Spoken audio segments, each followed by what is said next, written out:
तर आज बघणार आहे औषधी गुणधर्मयुक्त कटुल्याची भाजी। ही भाजी सीझनल आहे, पावसाळ्यामध्ये मिळते। माझे पप्पा नेहमी म्हणतात की भाज्या फळं हे सीझननुसार खाल्ल्या गेली पाहिजे, यामुळे आपली रोगप्रतिकारशक्ती चांगली होते। आमच्या गावाकडे याला कटुले असे म्हटले जाते, याला गोड कारले सुद्धा म्हणतात, त्याला अनेक अशी नावे आहे। जेवढ्या भाजीला नावे आहे तेवढी ही भाजी औषधी गुणधर्मयुक्त आणि पौष्टिक अशी भाजी आहे। भाजीसाठी आवश्यक तयारी आपण करून घेतली आहे।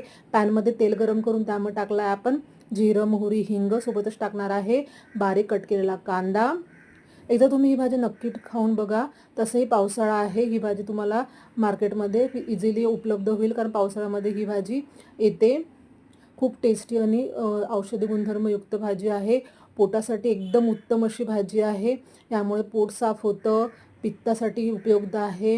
कांदा जरा शिजला की त्यामध्ये टाकणार आहे आपण आलं, लसूण आणि हिरवी मिरचीची पेस्ट। कांदा आणि पेस्ट शिजल्यानंतर त्यामध्ये टाकणार आहे आपण तिखट, हळद, गरम मसाला, धनापूड आणि चवीनुसार मीठ।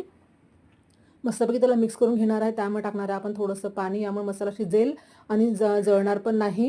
आणि त्यामध्ये टाकणार आहे आपण बारीक कट केलेला टोमॅटो। आता मस्तपैकी टोमॅटो नरम होऊ द्यायचा आहे आपल्याला आणि शिजल्यानंतर त्यामध्ये टाकणार आहे आपण मस्त कट केलेले कटुले। मी गोल कटुले कट केलेले आहे, तुम्ही तुमच्या आवडीप्रमाणे शेपप्रमाणे कटुले कट करा आणि भाजी नक्की करून खा।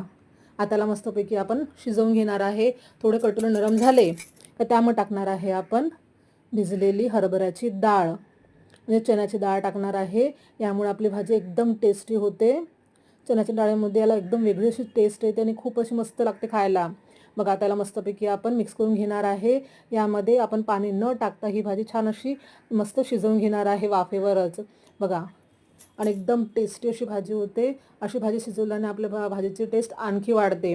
आपण शिजली की नाही बघणार आहे, तर आपली भाजी जरा शिजायची होती, मी आणखी झाकण ठेवून त्याला छान शिजवून घेतलेली आहे। बघा आपली भाजी शिजलेली आहे, तर त्यामध्ये टाकणार आहे आपण कोथिंबीर। मी गॅस बंद केलेला आहे आणि त्यामध्ये टाकणार आहे आपण लिंबाचा रस। यामध्ये जर भाजीला थोडंसं कळसरपणा असेल तर ते निघून जाते आणि आपल्या भाजीची चव आणखी वाढते।